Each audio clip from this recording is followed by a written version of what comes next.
सभी को प्रणाम, नमस्कार। आज हम 11वां अध्याय अष्टांग हृदयम का दोषादि विज्ञानीय अध्याय का नाम है दोषादि विज्ञानीय, जिसके अंतर्गत हम दोषों पर चर्चा करेंगे। कपित्त वात जो है, इनके लक्षण क्या, इनके घटने बढ़ने से, कम से ज्यादा से होने से क्या क्या रोग बढ़ते हैं, क्या क्या रोग घटते हैं, और उनका समाधान ये देखने का प्रयास करेंगे। राइट। तो पिछले अध्यायों में हमने तरह तरह से देखने का प्रयास किया कि कौन कौन से दोष, कौन से रस, कौन से क्या, ये सारे डिटेल एक दूसरे से संबंध रखते हैं और कहाँ कहाँ किस किस प्रकार से इनका निदान संभव है, इसी की हम चर्चा करते आए हैं। इसी क्रम में आज दोषादि विज्ञान की चर्चा को आगे बढ़ाते हैं।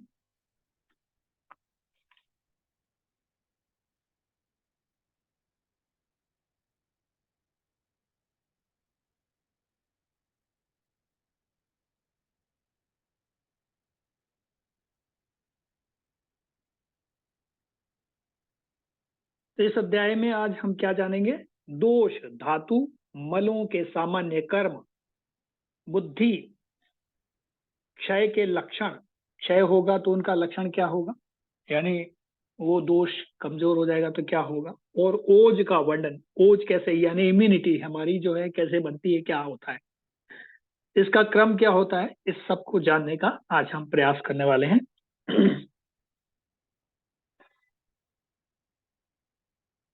वृद्धि का मतलब पैथोलॉजिकल एक्सपेक्ट्स जो हमारे बढ़ जाते हैं, है ना, हाइपर जो हो जाते हैं, या कम हो जाए, ज्यादा हो जाए, इसको आसान भाषा में समझ जाए तो इस तरह से। तो दोष, दोष क्या है? 3 दोष हैं, वात पित्त कफ, ये हम सभी जानते हैं। इन्हीं का यानी डिफिशियंसी होगी तो क्या होगा, अधिक हो जाएगा तो क्या होगा।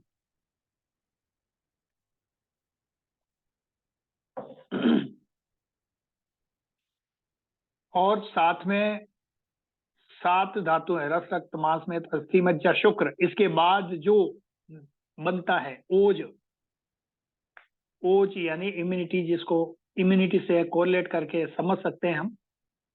वो हालांकि बहुत कुछ है ओज में, इम्यूनिटी अलग चीज है और काफी डिफरेंस है, लेकिन कुछ हद तक कोरिलेट कर सकते हैं हम। तो इसी को आज समझने का प्रयास करना है। तो वात पित्त कफ,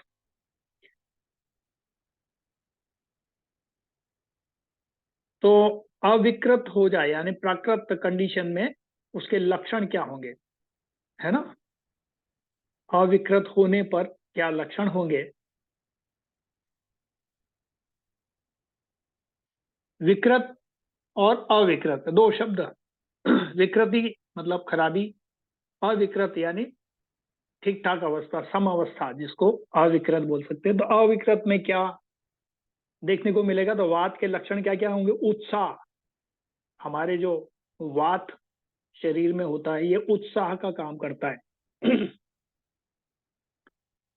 तो हमारा शरीर का कोई भी मूवमेंट या शरीर के बाहर सृष्टि के अंदर जितना भी मूवमेंट होता है, हाथ हिलाना, पैर हिलाना, पत्ते का हिलना, पेड़ का हिलना, ये जो कुछ भी हिलना डुलना या गतिमान जो कुछ भी होता है, सब वात दोष के कारण है। ठीक है। हृदय की धड़कन, श्वास का लेना, इंस्पिरेशन जितना भी है, ये सब के सब, चेष्टा, नर्वस सिस्टम, वेग प्रकृति, हृदय विषय, ये हर तरह की हलचल जो है, ये सब के सब वात दोष से ही है। श्वास, एक्सपिरेशन, निश्वास, इंस्पिरेशन, ये जितना भी प्रकृति में होता है, हमारे शरीर के अंदर होता है, ये सब वात के लक्षण है। ठीक है। चेष्टा, एनी टाइप ऑफ मूवमेंट जो है या कोई भी क्रियाकलाप, ये सब चेष्टा, जिसके कारण मन में इच्छा होती, चेष्टा, चेष्टागत ही कोई कार्य हो सकता है, बिना चेष्टा के कार्य नहीं होता। वेग प्रवृत्ति, वेग हमने देखा नेचुरल प्रवृत्ति, जो नेचुरल कंडीशन में हमारे जो होते हैं, वेग, खांसी आना, जुकाम, ये खांसी आना, छींके आना, तेरा वेग, हम अधारणीय वेग जानकारी ले चुके हैं, इसके बारे में पूरा पढ़ चुके हैं वो।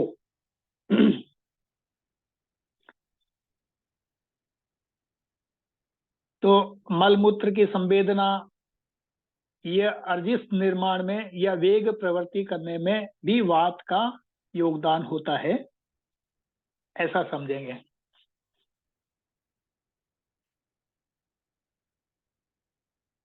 शब्द, स्पर्श, रूप, रंग, ये आंख से देखना, ये इंद्रिय विषय, इंद्रिय के विषय ग्रहण करना, इंद्रियां जैसे आंख है, नाक है, कान है, हाथ, ये सब इंद्रियां, त्वचा हमारी इंद्रिय, स्पर्श, गंध, नाक, है ना, शब्द, स्पर्श, गंध, ये सब जो आते हैं, ये सब इंद्रियों के विषय हैं। इनका ग्रहण करना, ये सब के सब वात के ही लक्षण है। यदि वात विकृत होगा तो इनमें खराबी आएगी, यदि इनमें कोई खराबी नहीं है तो समझ जाइए वात ठीक है। वात खराब होते ही मतलब इनमें कोई ना कोई विकृति आना शुरू हो जाएगा, तो आप समझ जाइए वात बिगड़ा है।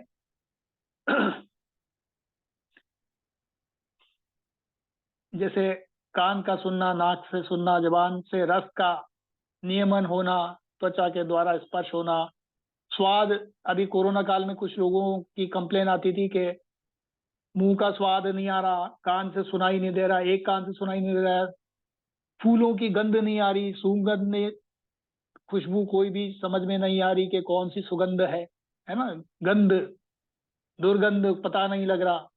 ये कोरोना काल में देखने को मिला, तो क्या बिगड़ा था? वात।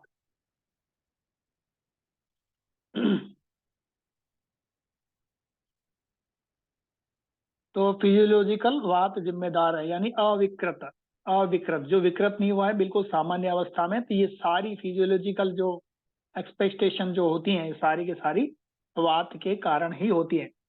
जितना डिफाइन करें रात दिन बैठकर उतना ही कम होगा, है ना, वात इतना।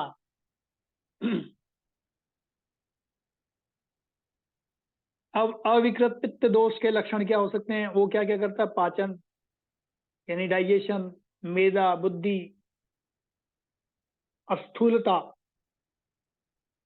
दर्शन, आंखों का देखना, आंखों की जो भी आपकी दृष्टि है, ये सब दर्शन, है ना।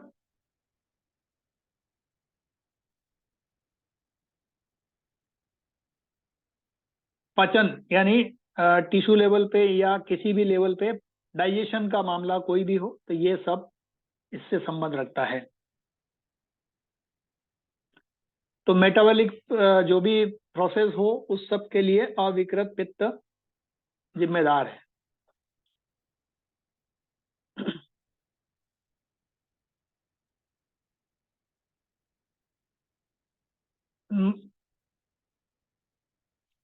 जो मेधा, बुद्धि और अस्थूलता, अस्थूलता मतलब जो बॉडी मीडियम बनती है, यदि कोई मोटा होता जा रहा है तो ये वात के कारण, वात बिगड़ गया तो मोटापा आ गया, बहुत पतला होता जा रहा, पतला होता जा रहा, वजन कम होता जा रहा है, तो भी वात के कारण। तो अस्थूलता, अस्थूलता, स्थूलता मतलब मोटापा, और अस्थूलता मतलब सामान्य, ना तो मोटा है ना पतला, ना क्रश है ना कुछ, तो अस्थूलता, उसका विलोम शब्द आ गया, राइट। तो ये सारी चीजें जो हैं किससे? पित्त से, सॉरी वात से नहीं, पित्त से। तो एनाबॉलिज्म और कैटाबॉलिज्म, ये सब के सब दोनों एक साथ चलता है पित्त दोष में। विजन से संबंधित दर्शन, सुकुमारता यानी डेलिकेट पर्सन, इसमें सुंदरता, ये चेहरे की चमक, ये सब क्या है? पित्त, अविकृत पित्त के लक्षण है ना। चेहरा कई बार देखते हैं एक तरफ से काला हो गया, एक तरफ से सही है ना। त्वचा का कहीं से रूप बदल देना, रंग बदल देना, रंग का सफेद हो जाना, काला हो जाना, ये सब इसी में आ गया। सुकुमारिता यानी सुंदरता का कोई भी पार्ट देखना है तो इस अविकृत पित्त के माध्यम से देखा जा सकता है। कलर का, स्किन का कॉम्प्लेक्स, ये कांति है ना, दर्शन।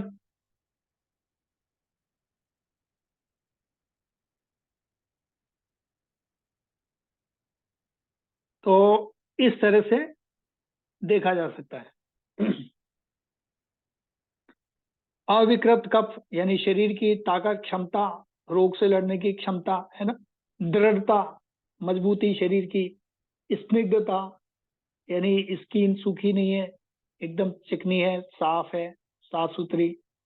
सहनशीलता, सहनशीलता भी इसी से आती है, किससे? कफ से। कफ अच्छा है, अविकृत है, तो आप सहनशील व्यक्ति होंगे, आपको कोई चार बात सुना भी देगा तो आपको कोई दिक्कत होने वाली नहीं है ना। कोई बढ़ चढ़ के कोई बोल जाएगा तो आपकी सहनशीलता भी इसी से, कफ से पैदा होती है शरीर में। चाहे वो रोगों के लड़ने की सहनशीलता, या विचारों की सहनशीलता हो, या किसी भी तरह की सहनशीलता, तो ये सब के सब अविकृत कफ से देखी जाती है।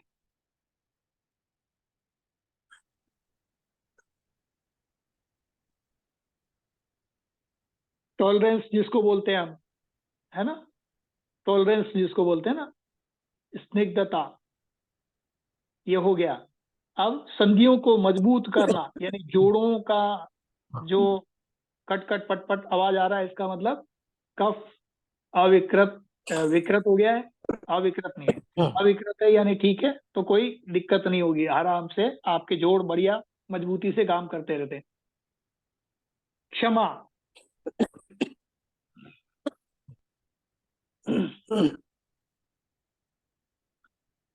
क्षमा, फॉरगिवनेस यानी दूसरों के प्रति क्षमा का भाव जो है उनमें हमेशा बना रहता है। स्वभावगत जो उनका क्षमा का भाव इस अविकृत कप से ही देखा जाता है। ठीक है।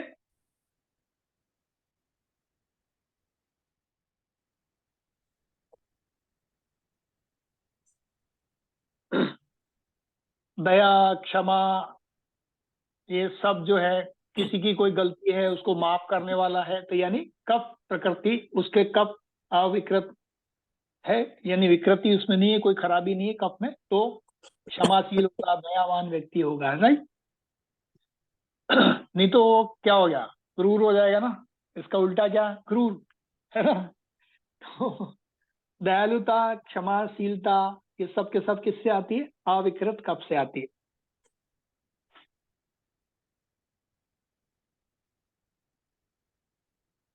अब देखिए विकृत लक्षण, तो ये अविकृत हमने यानी सामान्य लक्षण देखे थे, यदि आदमी स्वस्थ है तो उसमें ये सारे गुण देखने को मिलते। अब यदि विकृत हो जाए, खराब हो जाए, तो क्या होगा? वात विकृत हो जाएगा तो क्या होगा? वात बढ़ गया तो क्या होगा, और घट गया तो क्या होगा? यानी वृद्धि जन्य लक्षण, यदि बढ़ गया तो क्या होगा? क्षय जन्य लक्षण, यानी क्षय हो गया यानी कम हो गया तो क्या होगा? ये इसी का हम देखते हैं। तो शरीर कृशता की ओर, यानी पतला दुबला हो जाएगा, क्रश हो जाएगा, सूखा सा लगेगा, है। तो ये वात वृद्धि होने के कारण होता है। आपने देखा होगा वृद्धावस्था में चेहरे की चमक गायब होने लग जाती है, सभी की स्थिति ये होती है। उम्र के साथ साथ चमड़ी का सिकुड़ना पाया जाता है ना, ड्राई हो जाती है, खुश्क हो जाती है चमड़ी, फटने लगती है, टिश्यूज हार्ड होने लगते हैं, तो ये वृद्धावस्था के लक्षण। ये वात बिगड़ गया, इसलिए वात की वृद्धि हो गई, तो वृद्धावस्था में क्या होता है? वात की वृद्धि होती है। वेट लॉस हो सकता है, कलरेशन जैसे कालापन जो हो जाता है, कई बार ऐसे देखने को मिलता है, एक तरफ चेहरा काला दूसरी तरफ ठीक है, नहीं।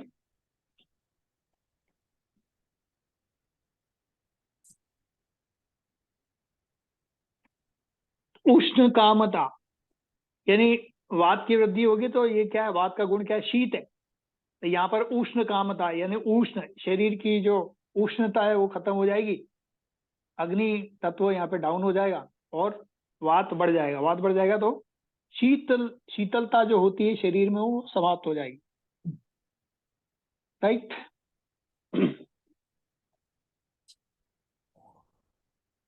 कई बार ऐसा फील होता है मुझे सर्दी लग रही है, कुछ लोग बैठे हैं आराम से एसी चला के, हम लोग शायद सहन नहीं कर पा रहे बैठ के, वहां पर बैठे हैं तो ऐसा लगता है कि कोई एसी बंद कर दे। राइट, तो वो सहन नहीं हो रहा, क्या हो गया, वात वृद्धि हो गई।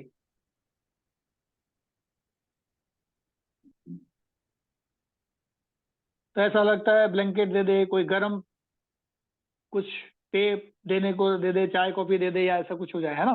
तो वहां पे ठंडा कोल्ड ड्रिंक ले आ गया आपके सामने, तो आपकी इच्छा नहीं होगी खाने पीने की, तो गरम गरम खाने की ज्यादा इच्छा होती है ऐसे व्यक्तियों को जिसका वात वृद्धि हो जाए। तो हमेशा ऐसा व्यक्ति बात भी करेगा तो आंखें नहीं मिलाता, ऐसे वो वात के सारे लक्षण जो आपको मैंने बताया, वात की प्रकृति के मानसिक और शारीरिक लक्षण वो सारे यहाँ पैदा होने लग जाएंगे।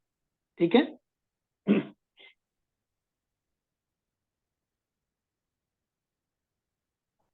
सिनाइल या सीनियर सिटीजन में ये होता है।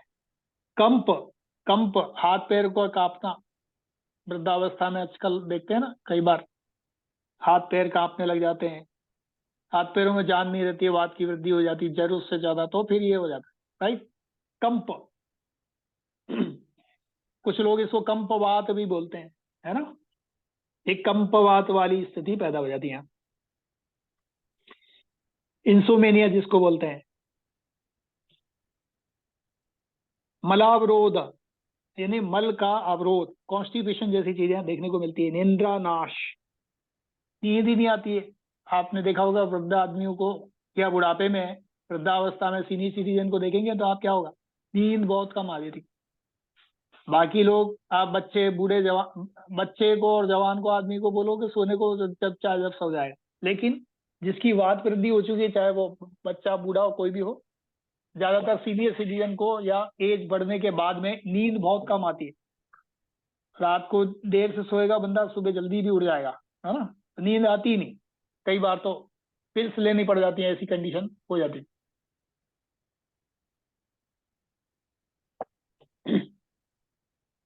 तो ये थे वृद्धिजन्य लक्षण। अब क्षय हो गया यानी वात की कमी आ गई, तो क्या होगा, शिथिलता आएगी, है ना। क्षयजन्य लक्षण होगा शिथिलता, यानी बॉडी में कुछ भी ऐसा लगेगा कि अब कुछ भी है ही नहीं, मेरे दम ही नहीं है शरीर में, कुछ भी काम करने की इच्छा नहीं है, बिल्कुल पड़े रहने की इच्छा रहती है, कुछ भी करने की इच्छा नहीं होती, क्योंकि वात कम हो गया। वात कम होगा तो क्या होगा, कफ बढ़ जाएगा। तो जो कफ बढ़ने के जो लक्षण है वो सारे के सारे यहाँ वात कम होने के बाद में दिखेंगे। ठीक है, तो वात का क्षय हो गया तो क्या हो गया, कफ बढ़ गया। कफ बढ़ गया तो शिथिलता, यानी मन बात करने का नहीं होता, एक कोने में बैठ जाने का मन करता है। कोई बोलता है तो हम उसको कहते हैं चुप रहो, बात नहीं करो, शांत रहो, है ना। बच्चे खेल रहे होते हैं तो हम उनको डांट देते हैं, क्या घर में शांति नहीं रह सकती थोड़ी देर, है। ये इस टाइप के जो लक्षण है, ये वात के क्षय के या इम्बेलेंस के लक्षण है। ठीक, शिथिलता। अल्प भाषण, अभी मैंने बताया था, बात करने का ज्यादा मन नहीं करता, अल्प भाषण हो जाता है ना।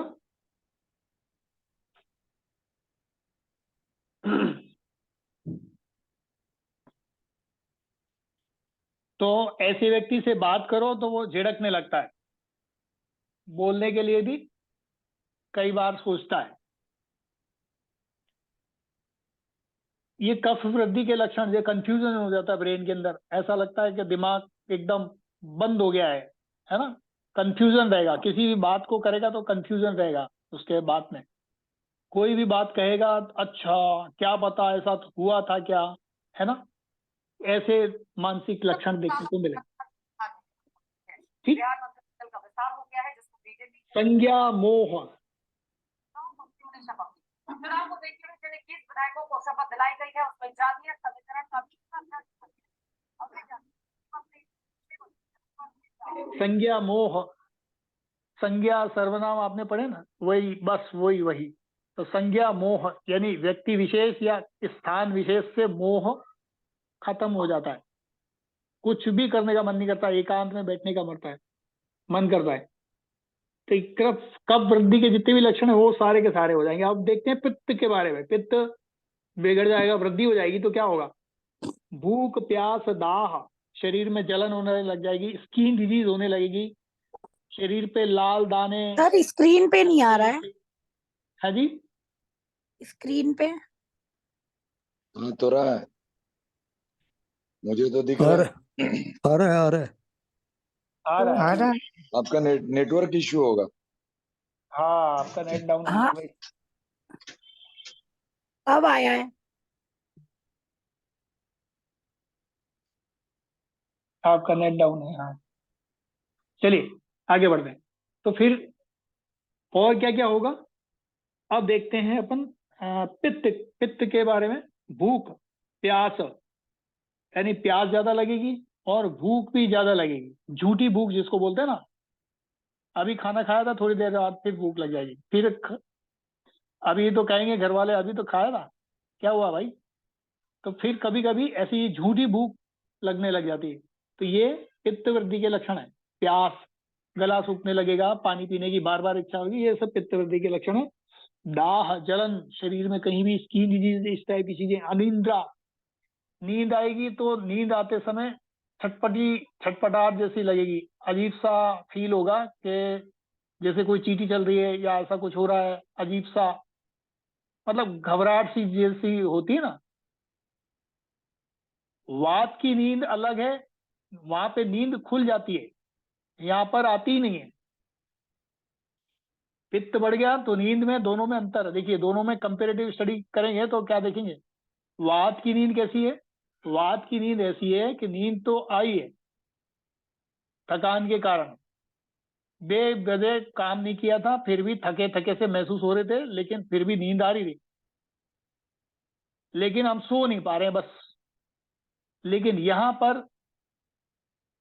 पर जो नींद है ये आती ही नहीं है, क्योंकि पित्त बढ़ गया शरीर में, अजीब सा जलन, दाह, इस टाइप की स्किन से रिलेटेड कुछ ना कुछ ऐसी प्रॉब्लम खड़ी रहती है जिसमें नींद, सोना ही मुश्किल हो जाता है। नींद तो क्या आएगी, राइट? तो इसको समझ सकते हैं इस तरह से। मल मूत्र, नेत्र त्वचा में पीलापन। पित्त बढ़ा है तो पित्त का कलर कैसा है? पीला, येलो पिगमेंट्स होते हैं, है ना। पित्त और बढ़ गया तो पीलिया जैसी शिकायत देखते हैं ना अपन। नाखून में पीलापन, शरीर में पीलापन, और ज्यादा बढ़ जाएगा तो आंखों में पीलापन, जीभ पीली। जीभ का स्वाद भी कुछ ऐसा हो जाता है जिसमें अग्नि तत्व या चरखा परखा सा, अजीब सा, लवण सा, नमकीन सा मुंह हो जाता है, अजीब सा मुंह हो जाता है, नमकीन सा स्वाद रहता है उसमें, बड़ा विचित्र स्वाद होता है। तो इस तरह का स्थिति देखने को मिलेगी, तो समझो कि पित्त बढ़ गया है।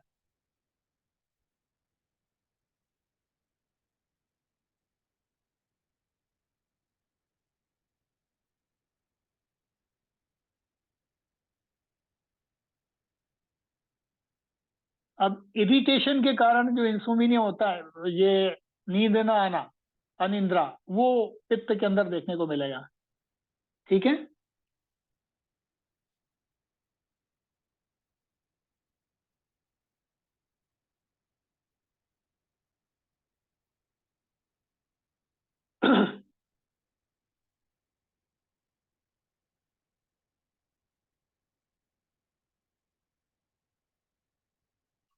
हार्मोन्स और एंजाइम्स के एक्शन भी डामाडोल हो जाएंगे, है ना।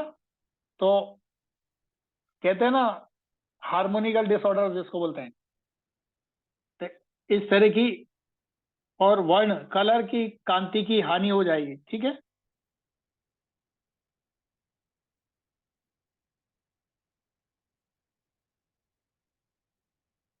यदि पित्त घट गया, कम हो गया, क्षय जन्य, तो मंदाग्नि यानी भूख का ना लगना, शीतलता, शरीर में अजीब सा लगेगा, ठंडा ठंडा सा, शीतलता का एहसास होगा। और क्या, त्रयहानि, यानी वात पित्त कफ तीनों की हानि ही नजर आएगी। ऐसा लगेगा कि अजीब सा मन कर रहा है लेकिन समझ में नहीं आ रहा मैं इसको व्यक्त कैसे करूं, अव्यक्त कंडीशन देखने को मिलेगी। तो इस तरह से हम देखते हैं। और कफ के बारे में देखें तो कफ जो है, कफ भी बढ़ गया है ना, वृद्धिजन्य लक्षण में देखें तो कफ बढ़ जाएगा, तब भी मंदाग्नि होगी। अब मंदाग्नि अपन ने कई जगह पढ़ा है ना, मंदाग्नि हम ऊपर भी पढ़ रहे हैं, यहाँ पर भी पढ़ रहे हैं। तो तीनों की मंदाग्नि का फर्क है। कंपैरेटिव स्टडी देखें तो अपन, यदि अग्नि कम हो गई है, अग्नि तत्व सब जगह कम हो रहा है, तभी मंदाग्नि हो रही है ना। खाने का पचन नहीं हो पा रहा ठीक से तो मंदाग्नि हो रही है।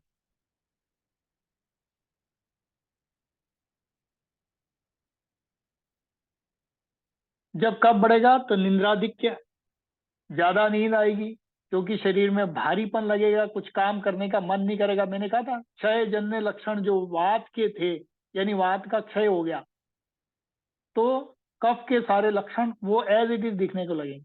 इधर कैलकुलेशन करोगे, मतलब पहले करोगे तो आपको शिथिलता यहाँ पे भी दिख रहा है, यहाँ पर भी है, या दूसरे शब्दों में भारीपन है शरीर में। वहां पर भारीपन नहीं लग रहा था शरीर में, वहां पे कफ जन्य लक्षण तो है लेकिन शरीर में गुरुता नहीं है, भारीपन नहीं है।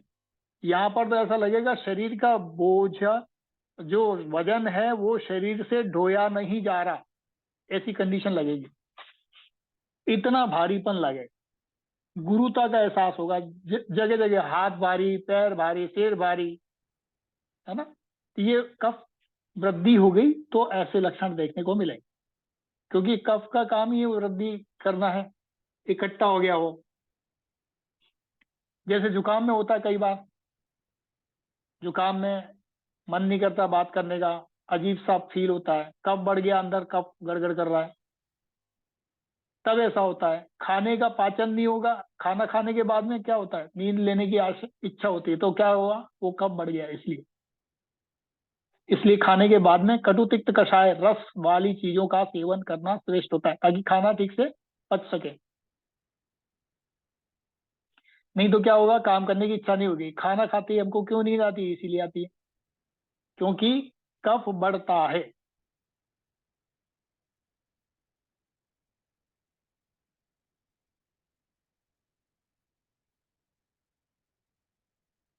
आलस्य पैदा हो जाता है।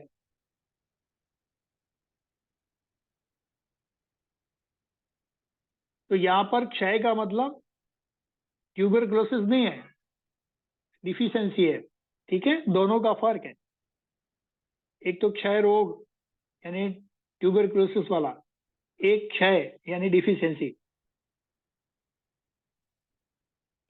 श्वेतता, चमड़ी पे व्हाइट कलर के पैचेस भी हो सकते हैं, यानी स्किन रोग हो गया कोई तो पैचेस हो जाएंगे, सफेद दाग जिसको बोलते हैं ना आप लोग, ये किससे, इसी से ही आते हैं, ज्यादा हो गया तो।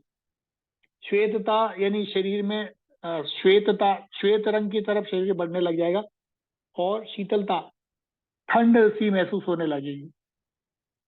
तो कफ के स्थान क्या है, ऊर्ध्व जंतु रोग जो होते हैं आपके ऊपर के कैल्विक, ये जो आपकी हड्डी है गर्दन वाली, इसके ऊपर के हिस्से में क्या होगा, कफ वृद्धि हो जाएगी तो ऊपर की तरफ ऐसा शीतलता का एहसास होगा कि बस कान पे कोई थोड़ी सी हवा लग जाए, बस ऐसा लगेगा कि जुकाम हो गया या कान बंद हो गया, ऐसी कंडीशन देखने को मिलेगी। क्योंकि वह यदि कफ बढ़ गया तो ऐसी कंडीशन देखने को मिलेगी। वात बढ़ गया तो वो ड्राइनेस मिलेगी, वहां पे खुश्की मिलेगी। दोनों में सर्दी बढ़ रही है तो दोनों ठंडे हैं, कफ भी और वात भी। दोनों में पहचान करने की आवश्यकता है, राइट। दोनों में डिफ्रेंशिएट बहुत जरूरी है। श्वास काश, ब्रेथलेसनेस जिसको बोलते हैं, और लाला स्राव,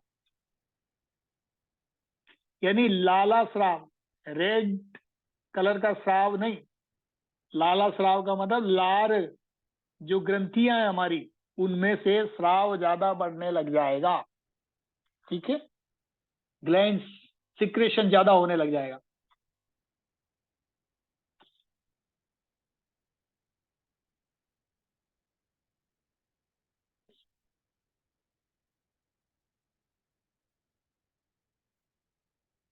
अब कम हो तो क्या होगा, भ्रम यानी गिडीनेस आ जाएगा, है ना। हृदय द्रव, हृदय द्रव, ये पल्पिटेशन जो है ना आपको देखने को मिलेगी, पल्पिटेशन की प्रॉब्लम।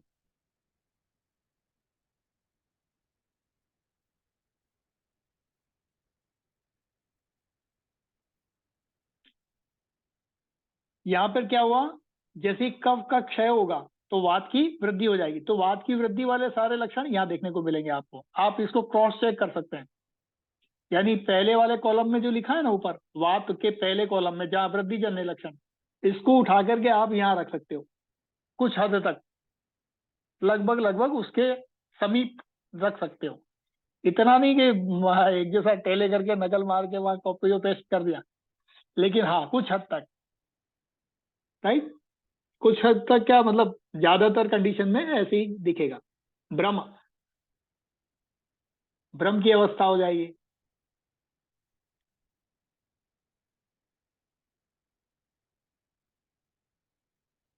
ये क्या है, विरुद्ध कर्म के घटक हैं, एक दूसरे के विरुद्ध हैं, यानी एक बढ़ेगा तो एक घटेगा, एक घटेगा तो एक बढ़ेगा। तो जब भी ट्रीटमेंट करना है ना तो यही समझना पड़ेगा कि एक को बढ़ाना है तो बढ़ाना कितना है, बस ज्यादा बढ़ गया तो फिर वो उसकी प्रॉब्लम हो जाएगी, फिर उसका बैलेंस करो। फिर वो लोमड़ी बंदर की कहानी हो जाएगी, बंदर लड़ रहे थे तो लोमड़ी आ गई, एक रोटी को दो जने बांटने, वो उसने एक गस्सा तोड़ के इसमें से खा लिया, वो तराजू में तोलने के चक्कर में पूरी खा गई। तो वो कहानी यहाँ पर चरितार्थ हो जाती है, यानी एक बढ़ गया, इधर का बैलेंस उधर, उधर का बैलेंस करते करते वो वहां से पूरा ही आदमी सिमट जाएगा, राइट। वहां रोटी गई थी, वहां आदमी सिमट जाएगा।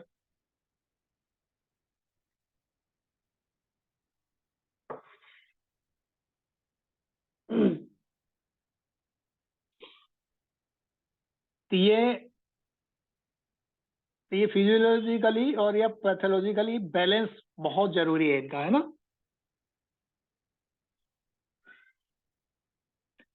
संधियों में शिथिलता, यानी जॉइंट्स में शिथिलता आ जाएगी, है ना। पैरों में ऐसा लगेगा भारीपन, अजीब सा कट कट की आवाजें शुरू हो जाती हैं, है ना। वात वृद्धि वाले जो लक्षण है ना पैरों के अंदर दिखने के लगेंगे, जॉइंट्स के लिगामेंट्स, उनमें कफ कम हो गया है तो सूखापन लगेगा, वहां ड्राइनेस लग जाएगी, लिगामेंट्स की प्रॉब्लम, शिथिलता, जॉइंट्स, संधियां, ठीक है।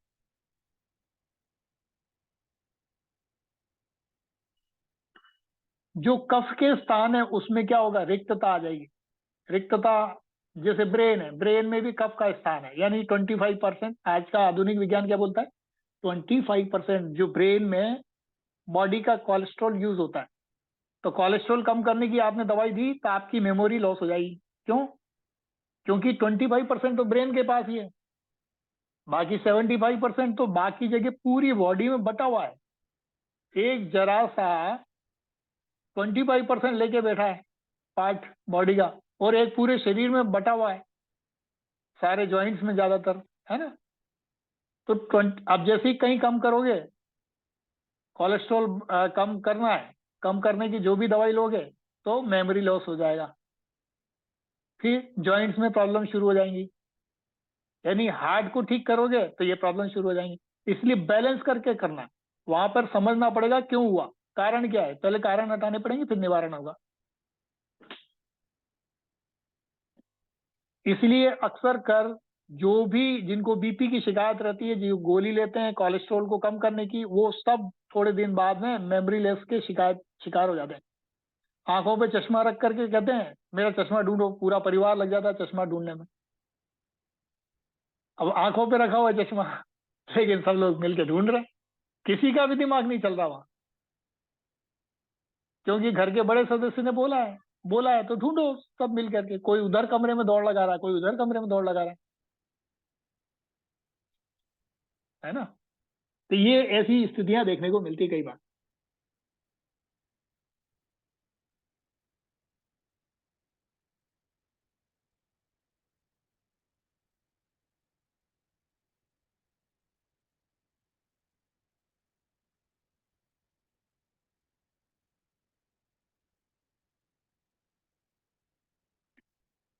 तो ऐसी ऐसी जगह जैसे चेस्ट रीजन है, वहां पे ऐसा लगेगा खाली खाली सा है, ब्रेन में कुछ खाली खाली सा लगेगा, है ना, जब कफ कम हो जाएगा तो बड़ा अजीब सा स्थिति देखने को। हृदय द्रव्य, हृदय द्रव यानी द्रव की कमी दिखेगी।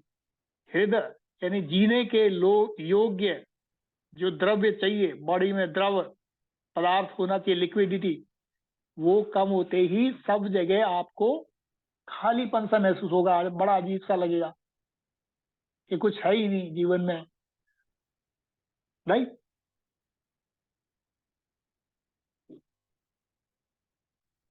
यानी न्यूट्रिशन लेस फील करेंगे हम बॉडी को। तो डेफिशिएंसी आपको, अब जब आप ब्लड टेस्ट कराएंगे तो ये कम हो गया, वो कम हो गया, वो कम हो गया, वो कम हो गया, ऐसे डॉक्टर्स बोलेंगे। तो कम हो गया तो क्या कम हो गया? कफ कम हो गया, राइट। ज्यादा हो गया तो क्या हो गया? वात वृद्धि होगी, तो कफ कम हो गया। और यदि कफ ज्यादा हुआ तो वात का क्षय हो गया, ठीक है। ऐसे तो जो भी हमारे टेस्ट कराते हैं, पैरामीटर्स देखते हैं हम, बढ़ गया तो क्या बढ़ा, कब बढ़ गया, यानी बॉडी के ब्लड के अंदर कुछ बढ़ा और उससे टेम्परेचर बढ़ रहा है ब्लड का, तो फिर पित्त बढ़ा। लेकिन शरीर के बाकी अंगों के अंदर बढ़ा तो फिर कब बढ़ा, राइट। और टेस्ट रिपोर्ट में आ गया ये घट गया, ये श्रिंक हो रही है, किडनी श्रिंक हो रही है, कई बार बोलते हैं, कभी स्प्लीन श्रिंक हो रही है, ऐसे शिकायतें मिलती हैं। और इसका कोई ट्रीटमेंट होता नहीं है दुनिया में। तो क्या करना है, यही वाला वृद्धि जन्य लक्षण पैदा करने के लिए कफ को वहां पहुंचाना है। तो पर्टिकुलर स्थान पे कफ नहीं पहुंच रहा है, इसका मतलब कहीं ना कहीं लॉक हो रहा है, ग्लैंड लॉक हो रही है, ग्लैंड के अंदर से सीक्रेशन पूरा नहीं आ रहा, तो ग्लैंड को खोल दो। और चाहे तो थेरेपी करके खोल दो, या कोई टैबलेट दवाई ववाई लेकर के, या कुछ खाने पीने की चीजें करके। तो शॉर्टकट में थेरेपी करके कर सकते हैं अपन।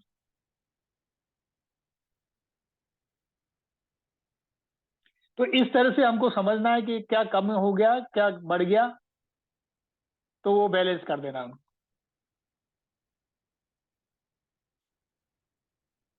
अब चिकित्सा क्या करेंगे इसमें? तो वृद्धि में चिकित्सा क्या करेंगे? पित्त व कफ वृद्धि में लंघन, लंघनम परम औषधियम, ऐसा बोलते हैं ना। तो लंघन करना, लंघन का मतलब उपवास करना, छोड़ देना, किसी चीज को छोड़ देना।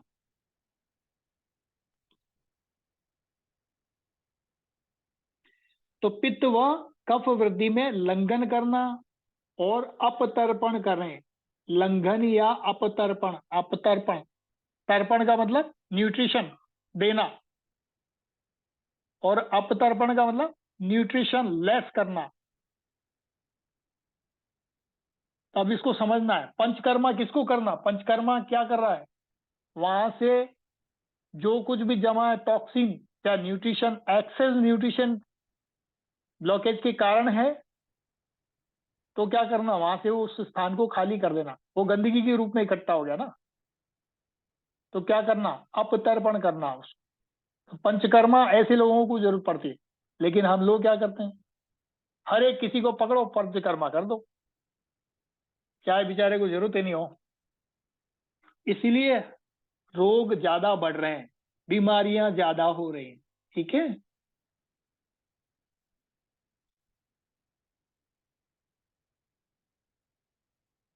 तो वृद्धि में क्या चिकित्सा करनी थी, बढ़ गया तो पित्त व कफ वृद्धि में लंघन करना है, और अपतर्पण करना।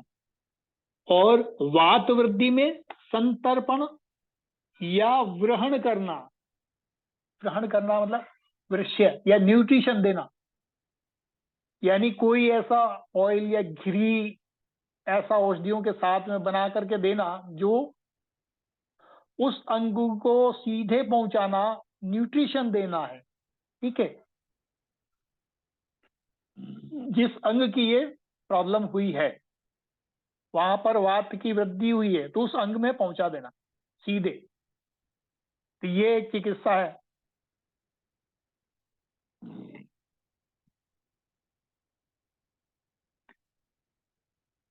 अब क्षय हो गया तो क्या करना?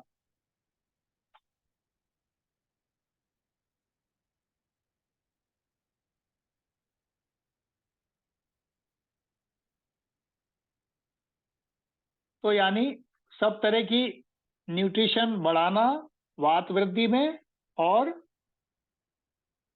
कफ और पित्त वृद्धि में क्या करना? लंघन करना और अपतर्पण करना। ये आपको समझ में आ गया चिकित्सा।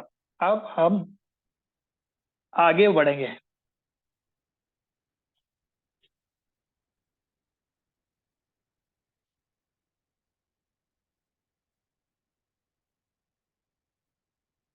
तो पित्त और कफ क्षय हो गया तो क्या करना? व्रहण करना। और वात क्षय हुआ तो लंघन करें, है ना?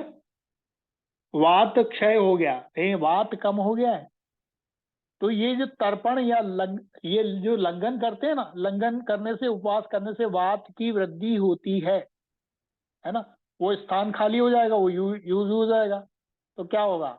खाली स्थान पे क्या बढ़ता है? वात, वायु बढ़ती है। खाली गिलास है, उसमें क्या होगा? हवा होगी। पानी भर दोगे तो हवा कम हो जाएगी, पानी दिखेगा, राइट? किसी बोतल में पानी भर के रख दो तो पानी है, और बोतल को खाली छोड़ के कॉर्क लगा दो, क्या होगा? उसमें हवा दिखेगी। उसको दबाओगे बोतल को तो हवा, प्रेशर के कारण बोतल दबेगी नहीं, लेकिन पानी होगा तो थोड़ी बहुत दब जाएगी।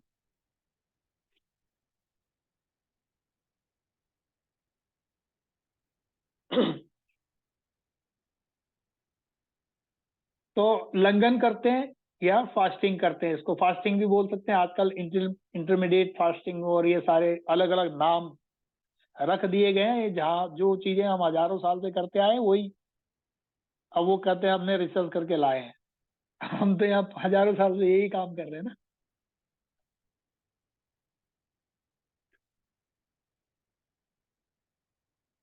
धातु। अब धातु क्या है, धातु को समझते हैं। धातु क्या है? बॉडी टिश्यूज जिसको बोलते हैं ना, आसान शब्द में थोड़ा सा क्लियर हो जाए, तो जो शरीर का धारण व पोषण करे वो क्या कहलाती है? धातु। धातु, धारण करना, धातु। धातु यानी तू धारण कर ले। ऐसे आसान शब्दों में समझो, राइट? धातु संधि विच्छेद करके हम समझ सकते हैं ना। तो जो शरीर का धारण करे वो धातु, पोषण करे, न्यूट्रिशन करे वो धातु, राइट? और धातुएं कितनी? 7। रस, रक्त, मांस, मेद, अस्थि, मज्जा, शुक्र। तो जो जन्म से लेके मृत्यु तक मेंटेन करके रखे वो क्या है? धातु। जो बॉडी की एक्टिविटी तो वात पित्त कफ से होनी है, लेकिन जो मेंटेन करके रखे वो क्या? धातु।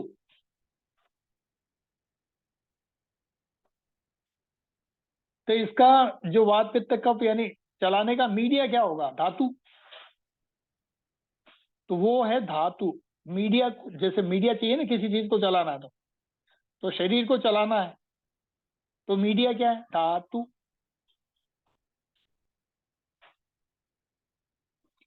तो पदार्थ क्या है शरीर में?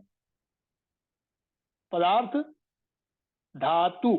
रस, रक्त, मांस, मेद, अस्थि, मज्जा, शुक्र, राइट?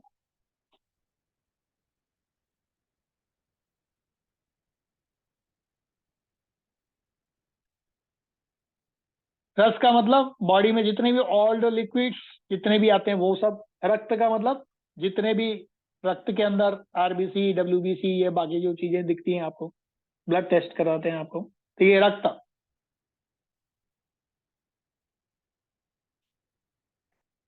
मांस को अपन मसल टिश्यू से कंपेयर कर सकते हैं, है ना।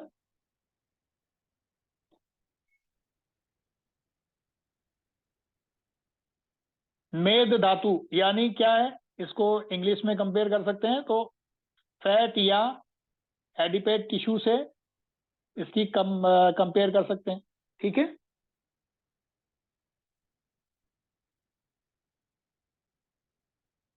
अस्थि को ऑसियस टिश्यू या बॉनी टिश्यू से कंपेयर कर सकते हैं, ठीक। तो इसमें कुछ गड़बड़ है तो यानी अस्थि धातु में गड़बड़ है।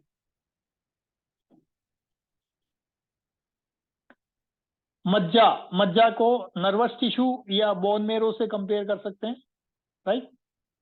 बोन मेरो या बोन मेरो में जहाँ डब्ल्यूबीसी आरबीसी बनता है ना, तो बोन मेरो या नर्वस टिश्यू जितने भी होते हैं ये सब मज्जा से, ठीक। और शुक्र धातु को रिप्रोडक्टिव टिश्यू से कंपेयर कर सकते हैं, ठीक है। तो ये सातों के कंपैरिजन मैंने आपको बता दिया, इंग्लिश और हिंदी दोनों बता दी, आसानी से हमें समझना। संस्कृत का मैंने इंग्लिश और हिंदी दोनों करके आपको बता दी, 1 by 1, राइट।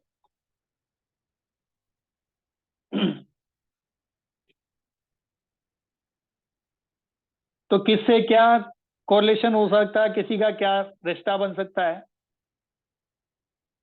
एक्चुअल इंग्लिश में इतने शब्द नहीं है जो हमारी इस विषय को वो झेल सके, बस काम चलाऊ है। तो वो चीजें जो देखने को मिल रही हैं अंग्रेजी में वो है नहीं है, लेकिन फिर भी उससे कुछ कोरिलेट करके अपन कुछ हद तक देख सकते हैं।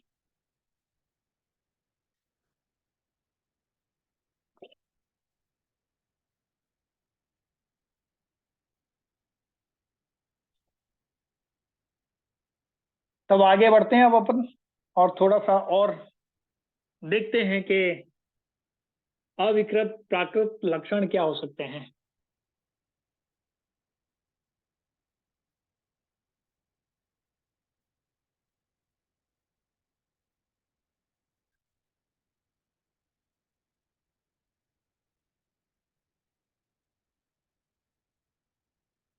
समय भी हो चला है वैसे तो।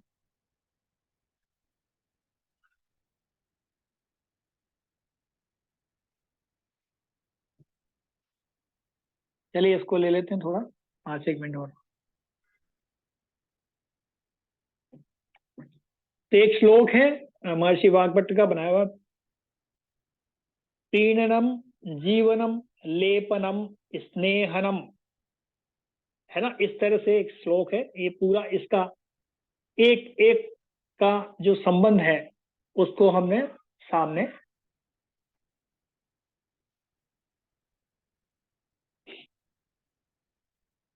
तो रस का श्रेष्ठ कर्म क्या है, ये कर्म का सिद्धांत उन्होंने महर्षि ने बताया है।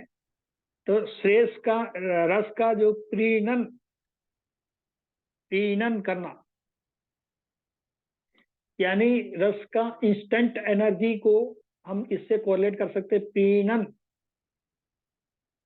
प्रीणन यानी इंस्टेंट एनर्जी, राइट। इस शब्द को आप चाहें तो लिख सकते हैं इंस्टेंट एनर्जी।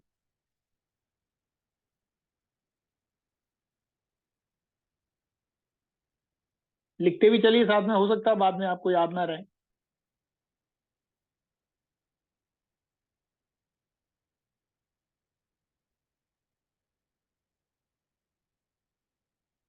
आपने देखा होगा एक इंस्टेंट एनर्जी में आप जैसे धूप है, आप कहीं बाहर से आते हैं, थोड़ा सा नींबू पानी या ग्लूकोज लेते हैं, क्या है इंस्टेंट एनर्जी, पीणन रस।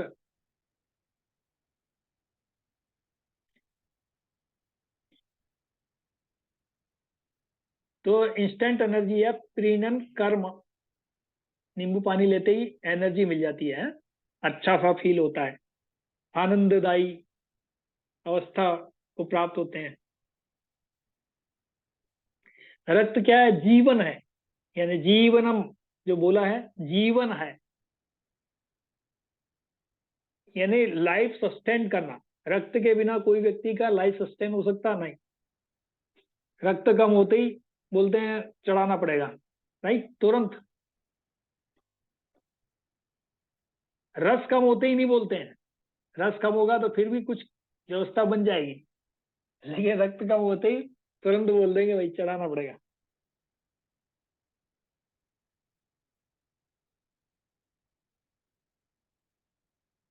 तो ये हीमोग्लोबिन है, आरबीसी है, ये जो सब है ना, ये सब इसी से है। तो ऑक्सीजनेशन का जो काम है हीमोग्लोबिन के थ्रू ही होगा। तो ऑक्सीजनेशन का काम बिना हुए आप हिल भी नहीं सकते। बिना ऑक्सीजन, हवा के बिना कोई हिल सकता है क्या? दुनिया में कोई भी चीज वर्क नहीं कर पाती। तो इसको हवा को ट्रांसफर यानी CO2 को बाहर करना और O2 को अंदर लाना, ये जीवनम, जीवन, जीवन दायिनी कार्य करता है। वायु क्या है? जीवन दायिनी, ऑक्सीजन। तो रक्त क्या करता है? जीवन दे रहा है। यानी आप इसको समझ सकते हैं, महर्षि ने इतने साल पहले बिल्कुल सिद्ध करके क्लियरली बताया।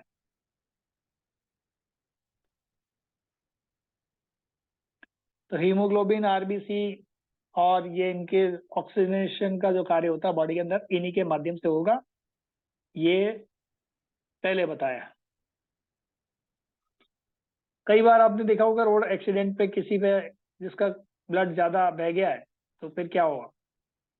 उसको तुरंत ब्लड नहीं मिलता, तो फिर क्या करते हैं? वो मर भी सकता है।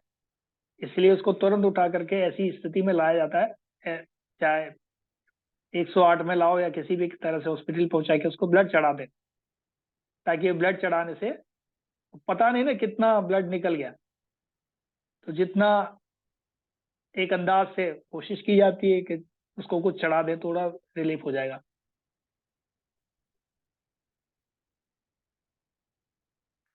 तो ये लाइफ मेंटेन करने का कार्य करता है और जीवन कर्म करता है। मांस, मांस का लेपन, लेपन का मतलब वो लिपाई पुताई जो करते हैं, कवरिंग, कवरिंग करते हैं। तो ये बॉडी की क्या है? पुताई लिपाई मान लीजिए इसको, कवरिंग है, एक तरह की कवरिंग। किसके थ्रू? मांस के द्वारा।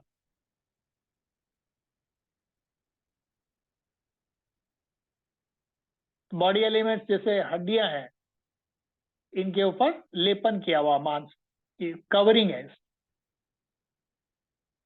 तो एक प्रकार का प्रोटेक्शन मिलता है और उसको न्यूट्रिशन भी कुछ हद तक वहीं से जाता है।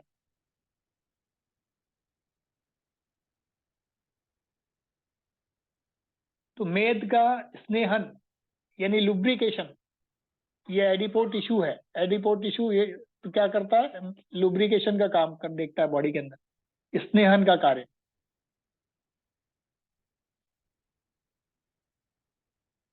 अस्थि धातु पूरे शरीर को अपने अपने पोजीशन में बनाए रखने के लिए या शरीर को धारण करने के लिए कार्य करती है। ठीक है।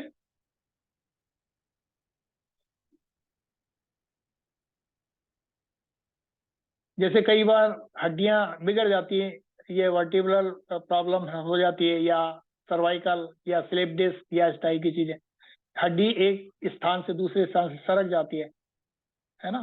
तो क्या स्थिति हो जाती है? बस वही, इसलिए वो क्या करता है? धारण करता है, शरीर को धारण करके रखता है, बैलेंस करके रखता है, सब चीजों को, ऑर्गन्स को छुपा के अपने में समाहित करके रखता है। तो स्टेबिलिटी इसके बिना बन नहीं सकती बॉडी में।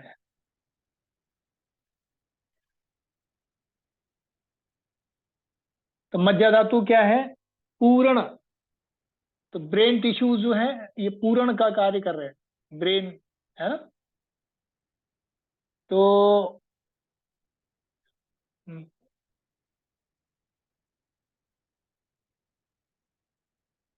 ये जो क्रेनियन, ये हड्डी जो है ब्रेन की, इसके अंदर जो ब्रेन बना है जिसमें व्हाइट मैटर और ग्रे मैटर दोनों पाया जाता है, ये सब का सब क्या है, मज्जा से। तो ये हमारा जो मस्तिष्क है मज्जा धातु प्रधान कहलाता है, इसलिए ब्रेन का रिलेशन हमेशा किससे, मज्जा धातु से। आयुर्वेद का ऐसा मानना है, ठीक। तो हर अंग का अपना अपना संबंध मैंने आपको बताता जा रहा हूं एक के बाद एक। मान लो मज्जा धातु में गड़बड़ है या ब्रेन में दिक्कत है, समझो मज्जा धातु खराब, तो मज्जा धातु को ठीक करने वाली औषधियां देनी पड़ेंगी। तो कौन कौन सी धातुओं में कौन कौन सी चीजें लगेगी, यही समझना है और कुछ नहीं करना, राइट। तो ये फीलिंग का काम करता है, नर्वस टिश्यूज को पूरण का काम करता है, फीलिंग का काम करता है। शुक्र धातु, तो गर्भोत्पादन करना या रिप्रोडक्शन करना, इसका कार्य शुक्र धातु का। तो रस से लेकर के शुक्र तक ये सारे अच्छे अच्छे सब जो कार्य हो रहे हैं ये फिजियोलॉजिकल है, लेकिन पैथोलॉजिकल ये तो हमने देखा फिजियोलॉजिकल, ठीक है।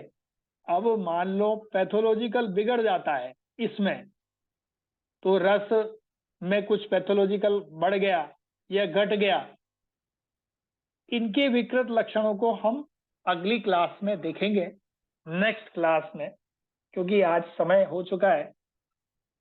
तो इसको आज यही समापन करते हैं। यदि आपका कोई प्रश्न इससे संबंधित है आप ले सकते हैं, अदरवाइज हम रिकॉर्डिंग को नमस्कार करते हैं। सभी को प्रणाम।